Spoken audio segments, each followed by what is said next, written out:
Compared to previous eras in gaming, nearly gone are the days when Japanese gamers would get their hands on games before the West. Now, although 2021 is still the same by and large, there are, believe it or not, a handful of games that have released exclusively here in Japan with far-off release dates, or in a lot of these cases, actually no plans to leave Japan at all. Here, we're going to take a look at the top 5 best of the best, according to me. So, let's just go ahead and get into it. Danny from the Famicast here. If you're new to the channel, please be sure to subscribe and turn on those notifications. Leave us a comment down below and we may read it out on our bi-weekly show called the Famicast. Today though, we're taking a look at some cool Japan-only games from 2021 that you might have missed out on. Now, before we go ahead and get started here proper, just to note, we do have reviews and or extended coverage for most of these games here. Now, be sure to check the description box below, famicast.com, all that stuff for more. These aren't all of the Japan-only games that came out in 2021, but rather the most interesting ones, according to me. So, I mean, if you followed our channel or podcast over the past year, some of these might not be a surprise to you, or maybe they will. Now, at any rate, let's just go ahead and get right into it proper now. Number 5, Kunio-kun no Sangokushi da yo Zein Shugo. Now, this is kind of a bit of a late surprise that showed up in December 2021, and what this is a Kunio-kun game, River City Ransom, stuff like that, and like a mix between the Romance of the Three Kingdoms. In this crossover title, it offers this tried and true gameplay that we've all come to expect with the, River City Ransom Kunio-kun series, plus this added bonus of a story mode based on this Chinese classic story. Now, while there is a standard arcade mode in the game, the story mode is where you'll definitely be going back to. There's a leveling system, there's items to purchase, there's abilities to learn. I mean, this is a pretty complete package. Now, if you're into beat-em-ups with a cool visual aesthetic, you'll probably like this one. I mean, there's a lot of Japanese to go through in the story mode, and an added challenge is many of the names here and locations are actually Chinese names written in Japanese, so even if you know Japanese, it might be a little bit weird. But even with that said, I'd say even playing through that mode, even if you're kind of just like skipping through stuff or not paying so much attention to the story, I think you could still have quite a bit of fun with it. Number 4, Crayon Shin-chan Summer Vacation. Now, kind of like the previous game, this is a mashup type of a title. This one's a mashup of the Boku no Natsuyasumi series, My Summer Vacation series, and Crayon Shin-chan.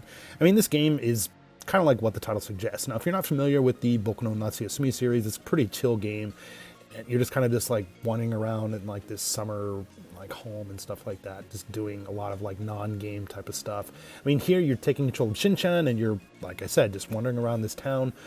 It's called Aso during summer vacation. You're basically on a trip with your family.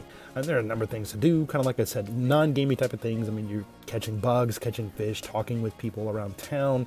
And also there's like a weird mystery that's happening in this town too. And then, yeah, when it comes to like the visuals here too, as you can see, it's a really great looking game. I mean, really fantastic visuals. I mean, the characters look exactly like they would in the anime that come right out of the anime. Things are voice acted some of the time. It's just a very chill game that's mainly just about taking everything in and enjoying the world. Now, believe it or not, there is also, or I guess was, a collector's edition for the game, which actually features interviews with the developer, concept art, and more and stuff like that.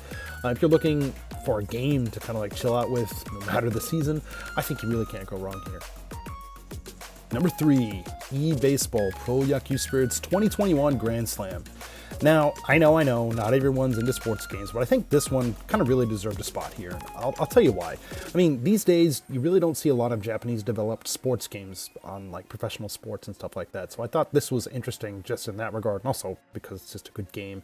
I mean, baseball games definitely have not been in short supply over the years here in Japan.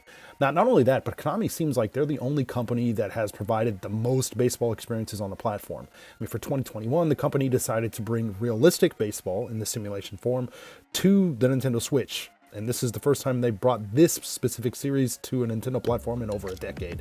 Now, for gamers that experienced the series on like PS4 in 2019, there's really not much to differentiate here between those two games. But I think if you're a baseball sim fan just in general, I think this is a game that you should have on your radar, as it provides a really realistic experience of the sport, not only in the Switch, but I think any platform.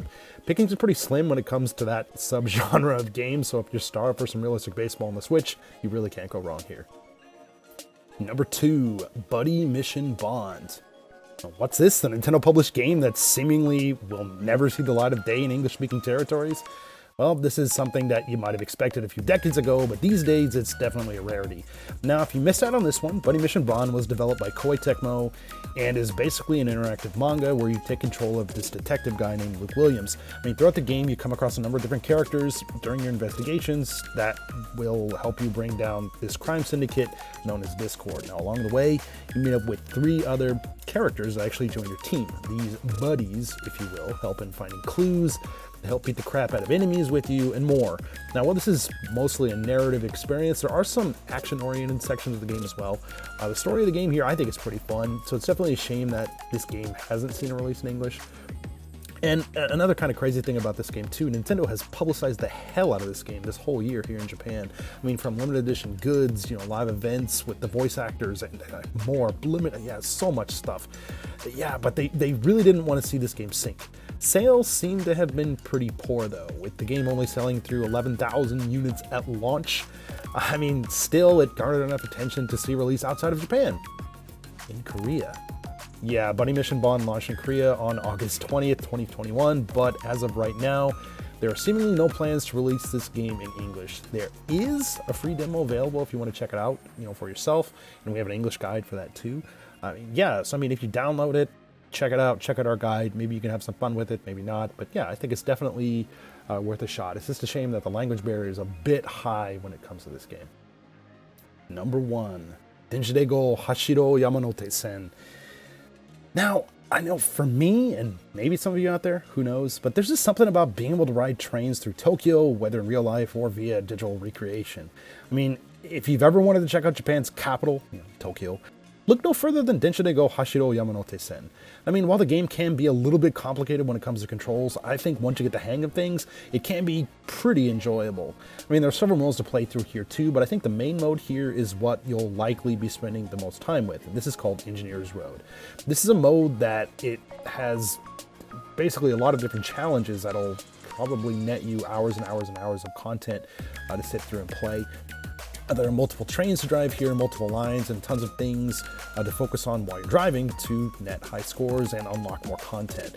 Now, this was probably my favorite game of 2021, even compared to other great games like Metroid Dread and stuff like that. I mean, I'm sure I'm probably in the minority here, but if you're willing to tackle just a little bit of Japanese, I think you can definitely have a blast with Denshidego on the Switch, or PS4 if you're actually looking for something that has a little bit better visuals. Yeah, if you're a fan of Japan, I think this is definitely a game that you should definitely check out. There was a pretty good variety of Japan-only games that hit the Nintendo Switch in 2021, spanning multiple genres. While I think the language barrier might be a bit much for many, there's definitely a lot of fun just being left on the table for those outside of Japan. And, I do want to just give a couple of shout-outs to a couple of other games that I thought were pretty cool. Also, this is kind of like, I guess, honorable mentions. Megaton Musashi looked pretty cool. I didn't get a chance to play it. Power Pro Kun Pocket R, that was kind of fun. I liked that. Another one too, Super Notagate Party. Great at multiplayer, not so great at single-player stuff.